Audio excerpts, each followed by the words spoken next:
আকাশবাণী খবর পড়ছি চঞ্চল ভট্টাচার্য। প্রথমে বিশেষ বিশেষ খবর। প্রধানমন্ত্রী বলেছেন, বিচার প্রক্রিয়াকে যতটা সম্ভব সহজ ও স্বচ্ছ করে তোলা সকলের সম্মিলিত দায়িত্ব। মহাকাশ ক্ষেত্রে সংস্কারের ফলে দেশের যুবশক্তি উপকৃত হয়েছে বলে মন কি বাতে জানিয়েছেন প্রধানমন্ত্রী। কেন্দ্রীয় স্বরাষ্ট্রমন্ত্রী গতকাল ভার্চুয়ালি ছত্তিশগড়ের নবরাইপুরে নার্কোটিক্স কন্ট্রোল ব্যুরোর আঞ্চলিক দপ্তরের উদ্বোধন করেছেন। সিঙ্গাপুরে আজ দ্বিতীয় রাউন্ডের ভারত সিঙ্গাপুর মন্ত্রী পর্যায়ের গোলটেবিল বৈঠক অনুষ্ঠিত হবে। যথাযথ ধর্মীয় উদ্দীপনায় শ্রীকৃষ্ণের জন্মদিন জন্মাষ্টমী উৎসব আজ দেশজুড়ে পালিত হচ্ছে। জাতিসংঘের মহাসচিব পশ্চিম এশিয়ায় আঞ্চলিক নিরাপত্তা ও পরিস্থিতি স্বাভাবিক করার জন্য অবিলম্বে ইসরায়েল ও হিজবুল্লাহকে সংযত হতে আহ্বান জানিয়েছেন। আসছি বিস্তারিত খবরে। বিচার প্রক্রিয়াকে যতটা সম্ভব সহজ ও স্বচ্ছ করে তোলা সকলের সম্মিলিত দায়িত্ব বলে প্রধানমন্ত্রী নরেন্দ্র মোদী জানিয়েছেন। যোধপুরে গত সন্ধ্যায় রাজস্থান হাইকোর্টের প্ল্যাটিনাম জয়ন্তী উদযাপনের সমাপ্তি অনুষ্ঠানে যোগ দিয়ে তিনি বলেন, ন্যায় বিচারের কাজকে আরও সরল করে তুলতে বহু ঐতিহাসিক ও নির্ণায়ক পদক্ষেপ গ্রহণ করেছে ভারত। বর্তমান সময়ে অপ্রয়োজনীয় বহু আইন বাতিল করা হয়েছে, আনা হয়েছে নতুন ফৌজদারি আইন। নতুন ভারত গঠনের লক্ষ্যে সংস্কার ও আধুনিকীকরণ একান্ত প্রয়োজন বলে তিনি মন্তব্য করেন। প্রধানমন্ত্রী বলেন, বিচার ব্যবস্থায় প্রযুক্তি গুরুত্বপূর্ণ ভূমিকা পালন করছে। ই কোর্ট প্রকল্প এর সবচেয়ে বড় উদাহরণ। দেশের 18,000-এরও বেশি আদালতকে ইতিমধ্যেই কম্পিউটারাইজড করা হয়েছে। এই পরিবর্তন সাধারণ নাগরিকের জীবনে বিরাট স্বস্তি নিয়ে এসেছে। आज देश में नेशनल जुडिशियल डेटा ग्रिड से 26 करोड़ से ज्यादा मुकदमों की जानकारी एक सेंट्रलाइज्ड ऑनलाइन प्लेटफॉर्म पर जुड़ चुकी है। आज पूरे देश की 3,000 से ज्यादा कोर्ट कॉम्प्लेक्सेस और 1,200 से ज्यादा जेलें वीडियो कॉन्फ्रेंस से जुड़ गई हैं। অনুষ্ঠানে প্রধানমন্ত্রী ভার্চুয়ালি রাজস্থান হাইকোর্টের একটি সংগ্রহালয়ের উদ্বোধন করেন। এর আগে প্রধানমন্ত্রী মহারাষ্ট্রের জলগাঁওয়ে 11 লক্ষ লাখপতি দিদির হাতে শংসাপত্র তুলে নেন। অনুষ্ঠানে মহিলাদের বিরুদ্ধে ক্রমবর্ধমান অপরাধ নিয়ে কড়া বার্তা দিয়ে প্রধানমন্ত্রী বলেন, এ ধরনের অপরাধ যারা করছে তারা রেহাই পাবে না। আকাশবাণীর মন কি বাত অনুষ্ঠানে গতকাল প্রধানমন্ত্রী নরেন্দ্র মোদী দেশের মহাকাশ কেন্দ্রিক স্টার্টআপের প্রসঙ্গে কয়েকজন যুবকের সঙ্গে মতবিনিময় করেন। মহাকাশ ক্ষেত্রে স্টার্টআপ গ্যালেক্স আই নিয়ে তিনি তাদের কাছ থেকে বিভিন্ন বিষয়ে জানতে চান। এই প্রসঙ্গে প্রধানমন্ত্রী জাতীয় মহাকাশ দিবস উদযাপনের কথা বলেন। মহাকাশ ক্ষেত্রে সংস্কারের ফলে দেশের যুবশক্তি উপকৃত হয়েছে বলে তিনি মন্তব্য করেন। मेरे साथ बात करने के लिए स्पेस टेक स्टार्टअप गैलेक्स आई की टीम जुड़ रही है। इस स्टार्टअप को आईआईटी मद्रास के एलुमनाई ने शुरू किया था। मुझे ये देखकर खुशी होती है कि आईआईटी मद्रास के दौरान हुई आपकी दोस्ती आज भी मजबूती से कायम है। यही वजह है कि आपने मिलकर गैलेक्स आई शुरू करने का फैसला किया। শ্রী মোদী রাজনৈতিক প্রেক্ষিতবিহীন যুবকদের ভারতের রাজনৈতিক ব্যবস্থার সঙ্গে যুক্ত হওয়ার আহ্বান জানিয়েছেন। তিনি বলেছেন, এর ফলে আমাদের গণতন্ত্র আরও শক্তিশালী হয়ে উঠবে।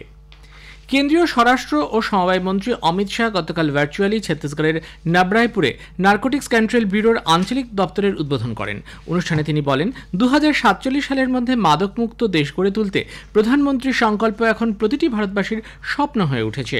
মাদকের অবৈধ ব্যবসা দেশের নিরাপত্তার পক্ষে বিপজ্জনক এবং এর থেকে অর্জিত অর্থ দেশের অর্থনীতিকে দুর্বল করে তোলে। বাণিজ্য ও শিল্পমন্ত্রী পীযূষ গোয়েল গতকাল সিঙ্গাপুরের দ্বিপাক্ষিক বাণিজ্য এবং বিনিয়োগের নানা দিক নিয়ে বাণিজ্যিক সংস্থাগুলির নেতাদের সঙ্গে কথা বলেছেন। এক বিবৃতিতে মন্ত্রক জানিয়েছে যে ভারত ও সিঙ্গাপুরের মধ্যে বিভিন্ন ক্ষেত্রে বাণিজ্যের সুযোগের নানা সম্ভাবনা নিয়ে বিস্তারিত আলোচনা হয়েছে। এদিকে সিঙ্গাপুরে আজ দ্বিতীয় রাউন্ডের ভারত সিঙ্গাপুর মন্ত্রী পর্যায়ের গোলটেবিল বৈঠক অনুষ্ঠিত হবে।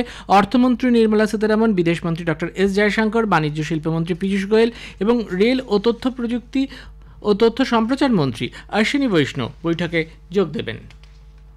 কলকাতার আরজিকর হাসপাতালে ডাক্তারি পড়ুয়া ধর্ষণ ও খুনের ঘটনায় বাস্তবিক দোষীদের চিহ্নিত করে শাস্তির পাশাপাশি নির্যাতিতার জন্য বিচার চেয়ে আন্দোলনরত জুনিয়র ডাক্তাররা আজ একটি গণকনভেনশনের ডাক দিয়েছেন।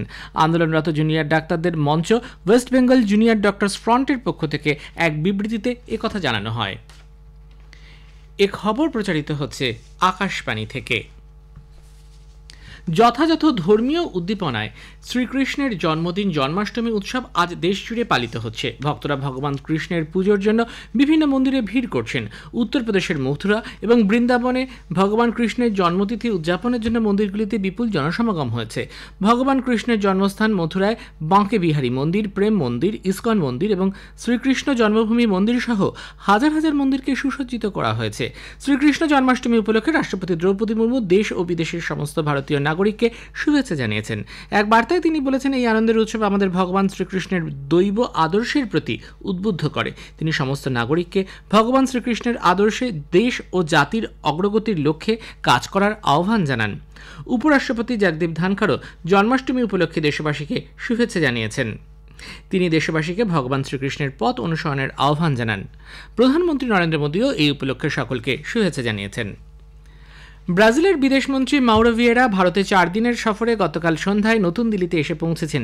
বিদেশ মন্ত্রক জানিয়েছে, ভিয়েরার সফর ভারত ও ব্রাজিলের মধ্যে কৌশলগত অংশীদারিত্বকে আরও শক্তিশালী করবে।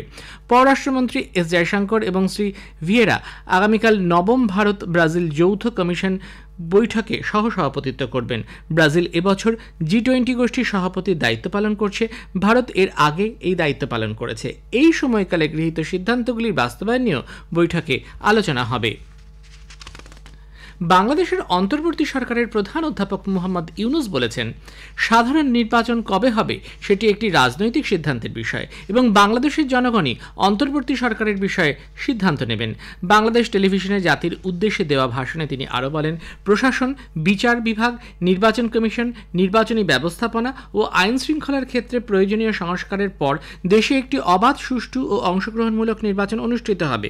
অধ্যাপক ইউনুস আরও বলেন, নির্বাচনের মূল লক্ষ্য দুর্নীতি, লুটপাট ও গণহত্যার বিরুদ্ধে জবাবদিহিমূলক রাজনৈতিক একটি ব্যবস্থা গড়ে তোলা।